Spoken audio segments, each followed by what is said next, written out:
Winterfell, the ancient seat of House Stark, and the scene of two of the all-time great Game of Thrones battles. Winterfell was built 8,000 years ago by Brandon the Builder, founder of House Stark, after the end of the First Long Night. Winterfell is one of the largest castles in Westeros and undoubtedly the largest in the north, spanning several acres. It is encircled by two massive granite walls, the outer being 80 feet high and the inner being roughly 100. The complex is built over natural hot springs, piping water through walls and chambers to heat them, ensuring the castle remains habitable through the long, harsh winters. The innermost area is the Great Keep. It contains the bedchambers for House Stark, as well as a solar for the Lord of Winterfell. The building is connected to the armory by a covered bridge. The Great Hall is where guests are received, and it is made of gray stone and has wide doors made of oak and iron. It can hold 8 long rows of trestle tables and can seat 500 people, including a raised platform for noble guests. The courtyard houses the kitchen and the stables, along with multiple training yards, even allowing quintains to be set up for jousting. The Broken Tower was once the tallest watchtower, but it was partly destroyed by a lightning strike around 150 AC and has been abandoned since. The first keep is the tower that Jaime pushes Bran out of after being caught in an incestuous encounter with twin sister Cersei. For crops and vegetation, Winterfell has the Glass Gardens, a greenhouse heated by the hot springs which allows for fruits, vegetables, and flowers to be grown and stored.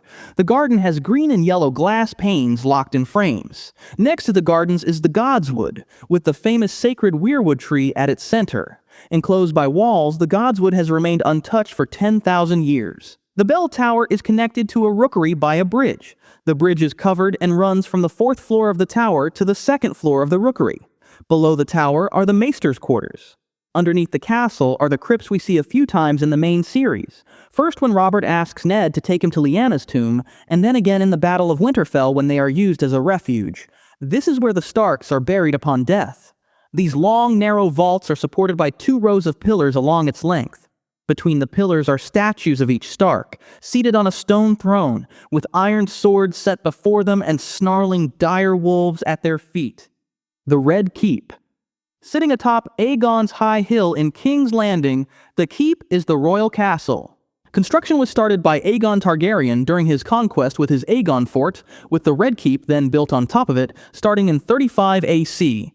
It is made of pale red stone, hence the name, and overlooks the mouth of the Blackwater Rush. Although smaller than Winterfell on the surface, the castle extends deep underground. The Red Keep is protected on 3 sides by sheer cliffs, with access on the 4th side via a single serpentine staircase. Massive curtain walls surround the castle, with nests for the archers. Stone parapets around 4 feet high protect the outer edge of the walls where the heads of traitors are traditionally placed on iron spikes for the world to see. The castle quarters include Maegor's Holdfast, the small council chambers, the Tower of the Hand, the Black Cells, and the Great Hall. The hall contains the Iron Throne, which sits on a raised dais at the end of a long carpet that stretches from the hall's doors. The hall is large enough to host 1,000 people at once. Maegor's Holdfast is a massive square fortress inside of the Red Keep, almost a castle within a castle. It is protected by walls 12 feet thick and a dry moat lined with spikes. It includes the royal apartments and the king's bedchambers with twin hearths. It also contains a ballroom for the queen. The Tower of the Hand contains the chambers of the Hand of the King and the small hall. It has a solar and a garderobe.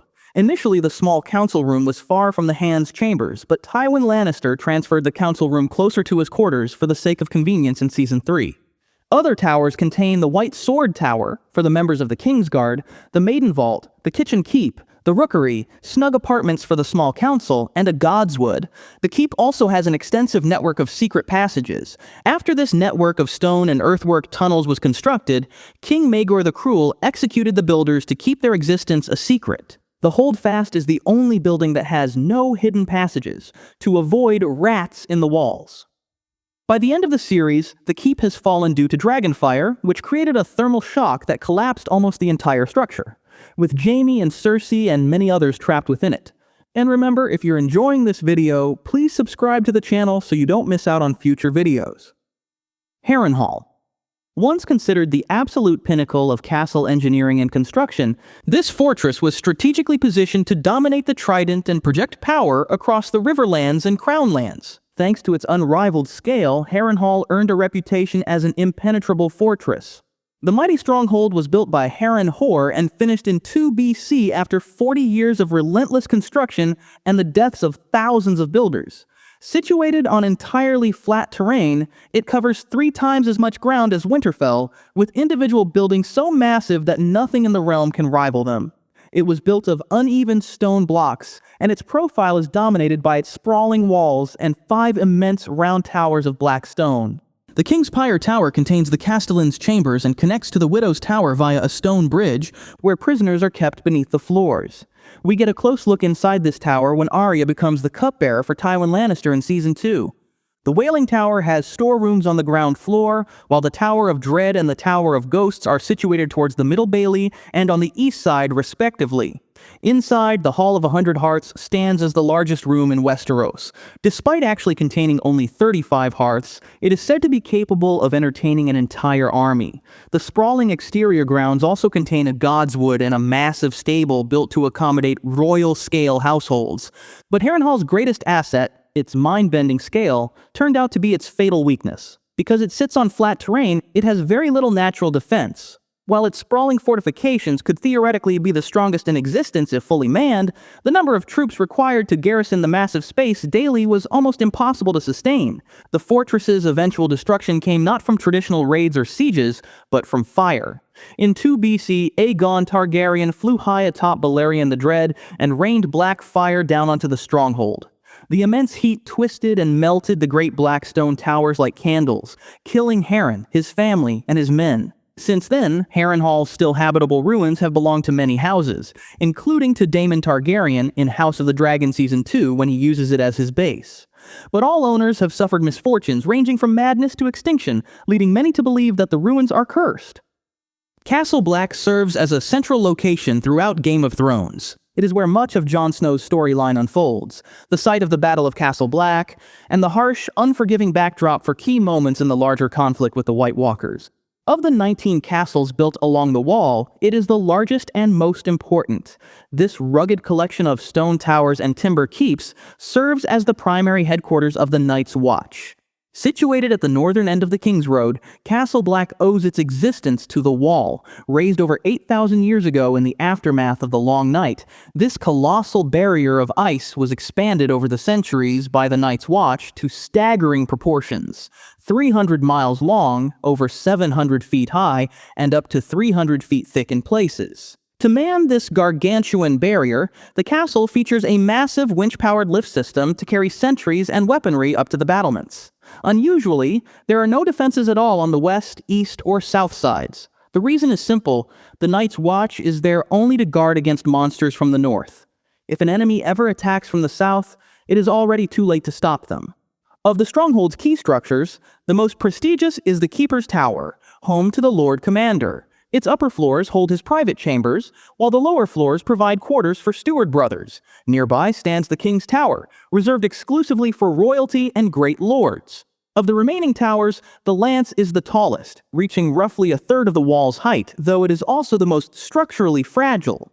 By contrast, the Tower of Guards is the sturdiest of the lot, with Harden's Tower and the Silent Tower rounding out the skyline. At ground level, the Common Hall serves as a no-frills gathering space where the brothers eat, warmed by a great hearth that does its best against the northern cold. The Maester operates out of the rookery, breeding ravens and crows to carry messages across the realm.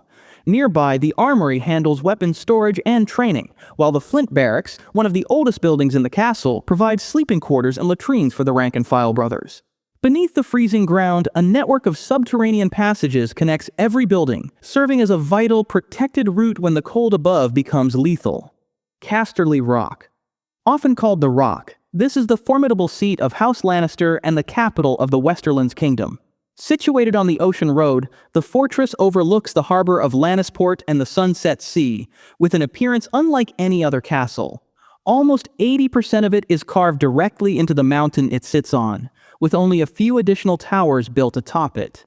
The overall profile is said to resemble a lion in repose at sunset. Casterly Rock is almost 2,100 feet high at its peak, making it nearly 3 times the height of the wall. Although the fortress is carved out of gray stone, its interior appears reddish and is extensively veined with gold. The rock itself forms the first and most formidable line of defense. Sheer cliffs on three sides drop straight into the sea or onto rocky ground, making exterior assaults impossible and siege towers redundant. Inside, the winding tunnels and stairways favor defenders who know the terrain, making invaders easy to trap, evade, or outflank. Hidden passages allow forces to move unseen to launch counterattacks, while high interior vantage points let archers rain fire down upon corridors and cavern mouths. Past these defensive choke points, the castle is accessed through massive entryways. The main entry on the south face, known as the Lion's Mouth, is a natural cavern reaching 200 feet high, approached by a stone stairway wide enough for 20 riders abreast. At the base of the west face, the sea gates are large enough for galleys to sail directly into caverns beneath the rock. Below the docks are the mines, which run thousands of feet into the earth and act as protected routes for troops and storage corridors. Above them, the mid-level rooms and halls are spacious enough to host any royal visitors, along with their entire army host. The highest levels of the rock shelter guard posts and sentries, all linked by long stairways. Deep within this colossal structure lies the Golden Gallery, a chamber where Lannister treasures are displayed. Another enormous cavern, known as the Stone Garden, houses a godswood, which is dominated by a gnarled weirwood tree. In the TV series, the fortress is seen in Season 7 when the Unsullied make their assault on it. It is also mentioned when Tywin Lannister informs Cersei that their last working mine actually ran dry years ago. Contrary to the show, the books maintain Casterly Rock's historical status as the source of much of the gold in Westeros. Highgarden. This is the seat of House Tyrell, the capital of the Reach, also seen in Season 7 when Jaime and the Lannister forces take it with ease. Highgarden controls the richest farmland in Westeros, and is widely celebrated as the most beautiful castle in the realm. Its foundation spans millennia. Its oldest structures date back to the Age of Heroes, while its newer additions, tall, slender towers featuring round fortifications, were built long after the coming of the Andals. Perched atop a hill overlooking the Mander River, the dazzling white fortress is protected by a multi-layered defense system. The entire complex is surrounded by 3 white stone curtain walls that progressively increase in height. Highgarden compensates for a lack of natural defenses by essentially weaponizing its own beauty. Hidden between the outer and middle walls is a massive labyrinth that entertains guests but also doubles as a trap, stalling attackers and creating confusion. Furthermore, winding paths and sudden elevation changes heavily favor defenders who know the terrain. As these garden fortifications can only repel attackers for a limited time, a large, disciplined garrison is required to fully man the walls, towers, and gatehouses. The keep itself is decorated with statues, colonnades, groves, courtyards, and fountains. The structures are covered in ivy, grapes, and roses. Inside, the castle sept is enormous, matched in size only by the Great Sept of Baelor and the Starry Sept. In addition, the godswood contains 3 vast weirwoods known as the Three Singers. The sprawling stables and practice yards double as military training spaces and tournament grounds. Highgarden is well equipped to outlast any siege. Numerous wells, pools, and fountains, fed by underground water and the nearby river, eliminate the threat of thirst, while immense granaries and storehouses are enough to keep its defenders fed. The section we spend the most time in during the series is Olenna's chamber, where Jaime offers her poisoned wine and she calmly reveals that she killed Joffrey. Storm's End. Located at Durin's Point in the Stormlands, this is the formidable seat of House Baratheon. Built by Durin Godsgrief around 8000 BC, the stronghold features a massive outer wall that stands 100 feet high, 40 feet thick on its landward side, and nearly 80 feet thick on its seaward side, with a 150-foot drop straight into the sea. The fortress is constructed from pale gray, sea-polished stone wrapped around an inner core of sand and rubble, and uses tightly fitted blocks to minimize water and wind ingress. Designed to survive the wrath of both men and gods, the stronghold is said to be protected by ancient spells woven directly into its stone. Still, the Baratheons and the Durandons before them took more practical precautions as well. The massive walls are smooth and curving, intentionally designed to withstand extreme weather conditions. The castle's drainage systems and gutters are also engineered specifically to shed rain. Securing the fortress from beneath is a secret sea tunnel, accessible only at high tide. Leading to a cavern where the Stormlords built their landing, this passageway is lit by torches, heavily guarded by murder holes in its ceilings, and sealed shut by a portcullis with narrow bars. Past these barriers, the castle bypasses a traditional keep and instead features only one colossal drum tower. Crowned with fierce battlements, it resembles a huge spiked fist thrusting toward the sky and is big enough to house the granary, barracks, armory, feast hall, and the lord's chambers all at once.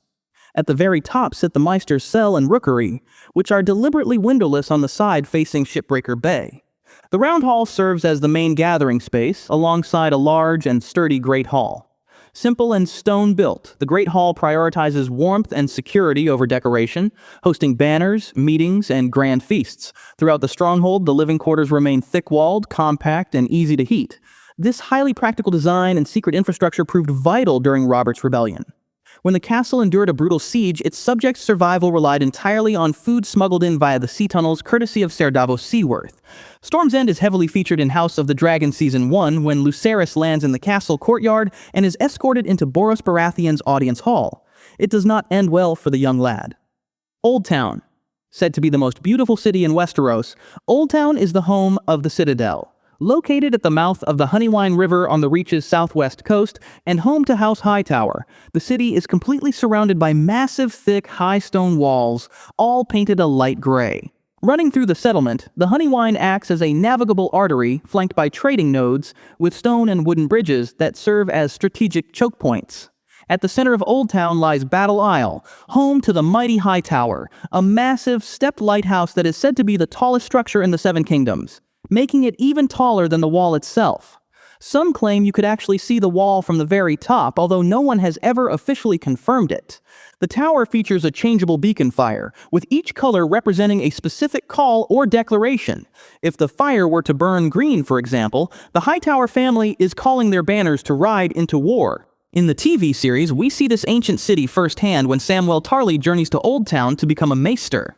We also see its 6 cells where Sam treats Jorah's grayscale.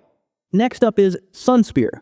Often called the Old Palace, this is the capital of Dorne and the home of the Martell family.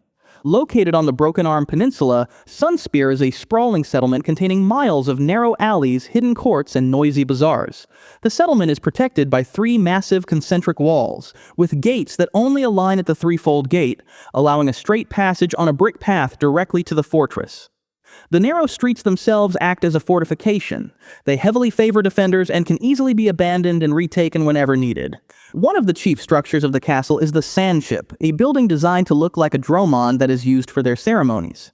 2 other structures were eventually added, and they are the first things one sees when arriving by land or sea. The spear tower is 150 feet high, with a further 30-foot gilded spear, and is used to hold noble prisoners. Beside it sits the domed Tower of the Sun, which houses the Prince or Princess of Dorne and contains twin seats, one inlaid with the Martell spear and the other bearing the Rhoynish sun. To overcome the arid heat of the Dorne, Sunspear utilizes a brilliant water management system of cisterns and wells.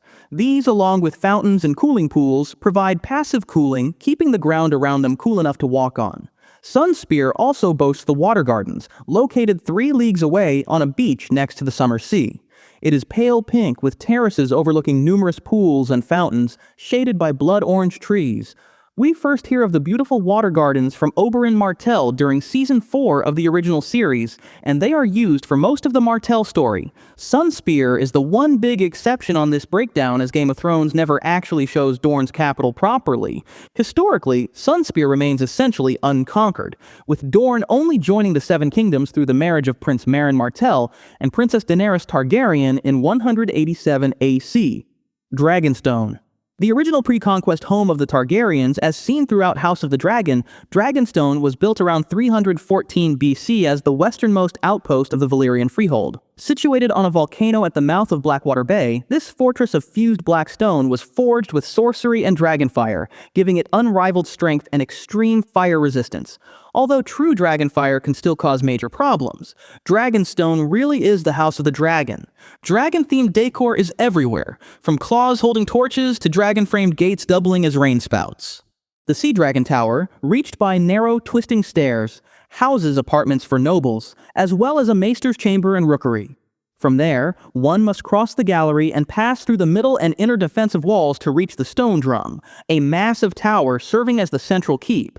On the top floor of the drum lies the Chamber of the Painted Table, where Aegon the Conqueror carved and painted his legendary map of Westeros. This gets a full introduction in Game of Thrones Season 7, when Daenerys lands on the beach, crosses the empty courtyard, and enters the Chamber of the Painted Table. House of the Dragon makes the chamber one of the castle's defining spaces, using it repeatedly as Rhaenyra and the Blacks plan the war. Beyond the imposing black towers, Aegon's garden houses tall dark trees, wild roses, towering thorny hedges, and cranberries. The castle harnesses the volcano via heat vents and sulfur deposits that heat its rooms and its baths. The mountain also contains obsidian-rich caves, perfect for mass-producing anti-white weapons. If you're wondering where the rest of the castles are, don't worry. We have part 2 coming soon, so hit that subscribe button and turn on notifications so you don't miss out. We'll see you there.